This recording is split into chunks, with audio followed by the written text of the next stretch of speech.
దగ్గుబాటి పురంధరేశ్వరి గారు మీ ముందుకు వస్తున్నారు.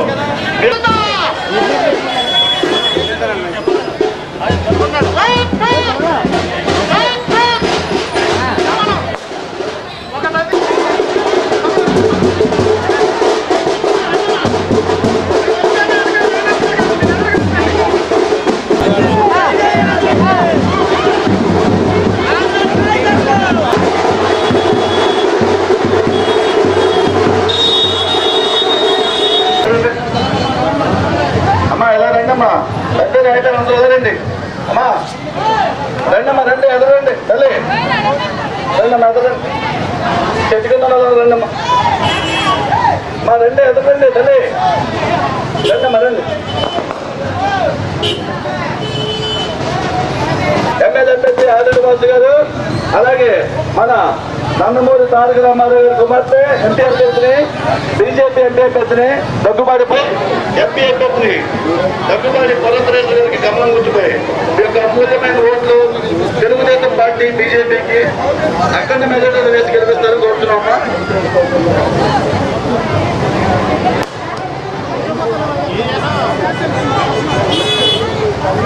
మేము ముందుకు వస్తున్నారమ్మా. మన తెలుగుదేశం పార్టీ యువ నాయకుడు ఎమ్మెల్యే అభ్యర్థి ఆదిరెడ్డి వాసు గారు మీ ముందుకు వస్తున్నారు. అలాగే ఆదిరెడ్డి వాసు గారు తల్లిమని ఆదిరెడ్డి భవానీ గారు కూడా మీ ముందుకు వస్తున్నారమ్మా. తెలుగుదేశం, బీజేపీ, జనసేన నాయకులకు, కార్యకర్తలకు, వార్డు ప్రజలందరికీ కూడా నమస్కారాలు తెలియజేస్తా ఉన్నాం. ఇంత ఎండలో కూడా ఎక్కడా కూడా తగ్గకుండా నడుస్తున్న మీ ఉత్సాహం చూస్తా ఉంటే అర్థమవుతా ఉంది.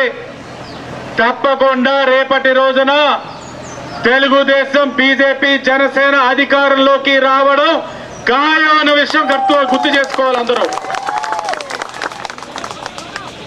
ఈ 45వ వార్డు పరంగా మనం ఆలోచించినట్లయితే ఏ అభివృద్ధి కార్యక్రమం చూసినా అది కొయ్యల రమణ గారి యొక్క నాయకత్వంలో మనం చేసుకోవడం జరిగింది. ఏ కార్యక్రమాన్ని ఆయన చెప్పడం, మనం చేయడం. ఇక్కడ వైసీపీ వాళ్ళన్న వాళ్ళు కేవలం అధికారంలో ఉన్నామని ఒకే ఒక కారణంతో ఇక్కడికి రాగలుగుతా ఉన్నారు. కానీ ప్రజల పక్షాన నిలబడిన నాయకత్వం తెలుగుదేశం అన్న విషయం ఇక్కడ ప్రజలందరూ కూడా గమనిస్తా ఉన్నారు. మిమ్మల్ని కోరుతా ఉన్నది ఒక్కటే, ఇప్పటికే మీ దగ్గరికి ఎన్నికల మేనిఫెస్టో ఇచ్చుకొని అనేక సార్లు మన నాయకులందరూ వచ్చారు. మీ అందరికీ మరలా చెప్తా ఉన్నాం, ఎన్డీఏ కూటమి అధికారంలోకి వచ్చినట్లయితే పిల్లలందరినీ కూడా చదివిస్తాం. అమ్మ ఒడి మాదిరిగా షరతులు పెట్టి ఒక్కరిని చదివించడం కాదు.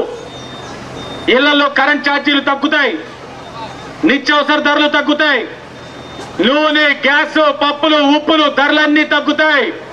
చెత్త పన్ను తీసేస్తాం, నీటి పన్ను తగ్గిస్తాం, ఇంటి పన్ను తగ్గిస్తాం, అన్ని కూడా తగ్గుతాయన్న విషయం మీరు గమనించండి. అలాగే వైసీపీ పార్టీ వారి మాదిరిగా దొంగ హామీ పత్రాలు అయితే మేము ఇవ్వము. ఆ హామీ పత్రాలు నాలికి గీసుకోవడానికి తప్ప దేనికి కూడా పని చెయ్యవు. మేము ఒక్కటే హామీ ఇస్తా ఉన్నాం, రేపు ఎన్డీఏ కూటమి అధికారంలోకి వచ్చిన తర్వాత ఆ ఇచ్చిన పత్రాలు ఏదైతే ఉన్నాయో సక్రమం చేసి, ఆ పత్రాల మీద ఒక ముద్ర ఉండదు, ఆ భూమి ఎక్కడుందో చూపించరు, అవన్నీ సక్రమం చేసి మీకు ఇల్లు కట్టించి ఇచ్చే బాధ్యత ఎన్డీఏ కూటమిదని మీ అందరికీ కూడా హామీ ఇస్తా ఉన్నాం. అలాగే వైఎస్ఆర్ కాంగ్రెస్ పార్టీ వాళ్ళు ఎంత అసలు మానవత్వం లేనివారు.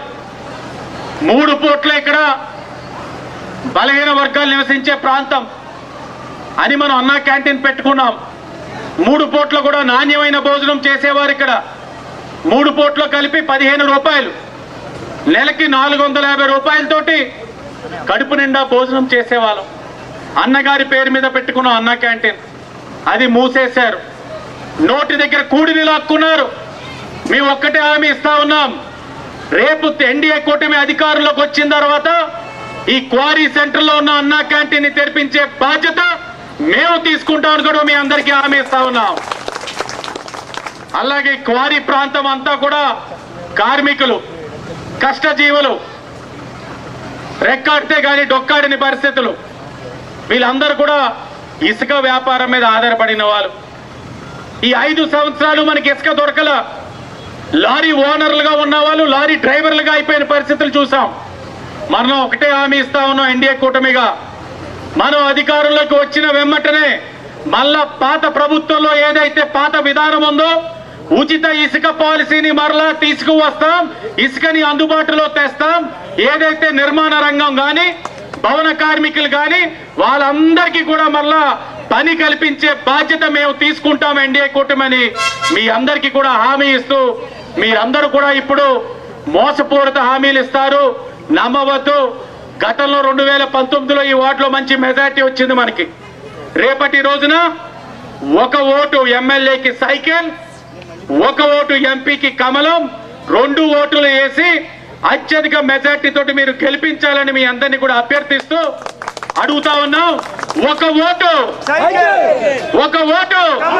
మండు టెండలో కూడా వెన్నెల్లో నడిచినట్లుగా మీరు మా వెంట నడుస్తూ మీరు కనబరుస్తున్నటువంటి ఉత్సాహానికి ప్రతి ఒక్కరికి పేరు పేరున నా ధన్యవాదాలు, కృతజ్ఞతలు నేను తెలియజేస్తున్నాను. మీ ఉత్సాహం ఏదైతే ఉందో మే 13వ తారీఖు వరకు కొనసాగించవలసినటువంటి బాధ్యత మీ మీద ఉన్నది. మే 13న ఎప్పుడైతే ఈవీఎం మీద మనం బటన్ ఒత్తి మన చూపుడు వేలు మీద ఇంక్ మరక, సిరా మరక వేస్తారో మన భవిష్యత్తు, మన రాష్ట్ర భవిష్యత్తు మార్చే విధంగా ఉండాలి అని చెప్పి నేను చేస్తున్నటువంటి అభ్యర్థన. ఇందాక సోదరులు వాసు గారు మాట్లాడుతున్నటువంటి సందర్భంలో తెలియజేశారు, ఈ ప్రాంతంలో మీకు జరిగినటువంటి అన్యాయం ఇవాళ రాష్ట్రం, కేవలం ఈ ప్రాంతం కాదు రాష్ట్రానికి జరిగినటువంటి అన్యాయాన్ని కూడా మనం ఒక్కసారి బేరీజ్ వేసుకోవాలి. ఎంతో విశ్వాసంతో ఆనాడు ప్రజలు ఓటు వేస్తే ఇవాళ మన రాష్ట్ర పరిస్థితి ఏమిటంటే మనకి రాజధాని లేదు, పోలవరం లేదు, అమరావతి లేదు, అదే విధంగా మనకి ఒక్క పరిశ్రమ వచ్చేటువంటి అవకాశం లేదు. ఇందాక చెప్పినట్లుగా పేదల నోటి దగ్గర కూడు లాగేసుకునేటువంటి పరిస్థితిని మనం రాష్ట్రంలో ఈ ప్రాంతంలో కూడా మనం చూస్తున్నాం. ఎక్కడా కూడా పేదవాడికి న్యాయం జరిగేటువంటి అవకాశం లేదు. ఇల్లు ఏదైతే ఒక చిరకాల వాంఛగా, చిరకాల కలగా పేదలకు ఉంటుందో వాటికి సైతం మోసపూరితమైనటువంటి పత్రాలు ఇచ్చి సరి అయినటువంటి రీతిలో మీకు గృహాలు, ఇళ్ళు కూడా ఇవ్వనటువంటి పరిస్థితి ఇక్కడ ఉన్నది అంటే ఇది ఏ మేరకు మనం మోసం చేస్తున్నారో ఒక్కసారి ఆలోచించమని చెప్పి చేస్తున్నటువంటి అభ్యర్థన. వెనుకబడినటువంటి వారు చాలా మంది ఇక్కడ నివసిస్తున్నారు. ఒక్కసారి ఆలోచించండి. కేంద్ర ప్రభుత్వం బీసీ కమిషన్ కి చట్టబద్ధత కల్పిస్తే మీకు న్యాయం చేయాలి అనేటువంటి సంకల్పంతో మీ ముందుకు వస్తే రాష్ట్ర ప్రభుత్వం బీసీ కమిషన్ కి చట్టబద్ధత ఎందుకు కల్పించలేదు, మీకెందుకు మోసం చేసింది అని చెప్పి మేము ప్రశ్నిస్తున్నాం. ప్రతి ఒక్క ఉపకులానికి ఇవాళ ఒక కార్పొరేషన్ పెట్టారు. కార్పొరేషన్ అయితే పేరుకు మాత్రమే పెట్టారు కానీ ఆ కార్పొరేషన్ కి నిధులు గాని విధులు గాని లేనటువంటి విషయం మీ అందరికీ తెలుసు. కనుక ఎవరికి కూడా దమ్మిడి పైసా కూడా లోన్లు ఇవ్వకుండా కేవలం వారు దండుకోవడానికి మాత్రమే కార్పొరేషన్లు పెట్టి మన బీసీ కులాల్లో ఉన్నటువంటి వారికి ఏం న్యాయం చేశారో ఒక్కసారి ఆలోచించండి. అదే విధంగా ఎస్సీ కులాల్లో ఉన్నటువంటి వారైతే పక్కనే ఉన్నటువంటి ఎమ్మెల్సీ అనంతబాబు డ్రైవర్ ని హత్య చేసి ఆ శవాన్ని డోర్ డెలివరీ చేస్తే అదే అనంతబాబుని పక్కన కూర్చోబెట్టుకుని జగన్మోహన్ రెడ్డి గారు మీటింగ్ చెప్తున్నారంటే ఇది దళితులకి చేసేటువంటి న్యాయమా అని చెప్పి నేను ప్రశ్నిస్తున్నాను. అదే విధంగా కోరుకొండ దగ్గర ఒక ఎస్సీ బాలిక, ఆ బాలిక మీద 7 యువకులు అత్యాచారం చేస్తే చివరికి పోలీస్ స్టేషన్ కి వెళ్తే ఆ బాలికకి సైతం న్యాయం చేసుకోలేనటువంటి పరిస్థితిలో మనం ఉన్నామంటే దళితులు ఆలోచించండి. నిజంగా మీరు ఈ ప్రభుత్వాన్ని సమర్థిస్తారా, ఈ ప్రభుత్వాన్ని, ఈ పార్టీని ఆశీర్వదిస్తారా ఒక్కసారి ఆలోచించమని చెప్పి నేను చేస్తున్నటువంటి అభ్యర్థన. ఇవాళ ఎన్డీఏ కూటమి మీ ముందుకు వచ్చింది. తెలుగుదేశం కావచ్చు, భారతీయ జనతా పార్టీ కావచ్చు, జనసేన కావచ్చు, పేదల పక్షాన్ని నిలబడేటువంటి పార్టీ. భారతీయ జనతా పార్టీ సిద్ధాంతం ఏదైతే ఉందో సబ్కే సాత్ సబ్కా వికాస్ అంటే అందరినీ కలుపుకుంటూ బడుగు బలహీన వర్గాల వారికి న్యాయం చేస్తూ ముందుకు వెళ్ళాలనేది భారతీయ జనతా పార్టీ సిద్ధాంతం. అదే విధంగా తెలుగుదేశం చూసినట్లయితే సమాజమే దేవాలయం, పేదవాడే దేవుడు అంటే పేదవాడి అభివృద్ధికి, పేదవాడి సంక్షేమానికి పెద్దపీట వేసేటువంటి పార్టీ తెలుగుదేశం పార్టీ. అదే విధంగా జనసేన కనుక మనం చూసుకున్నట్లయితే జనసేన అధినాయకుడు ఎక్కడైనా సరే పేదవాడికి అన్యాయం జరిగితే ప్రశ్నించే గలం నేను అవుతాను అని చెప్పి ముందుకు వచ్చినటువంటి వారు పవన్ కళ్యాణ్ గారు.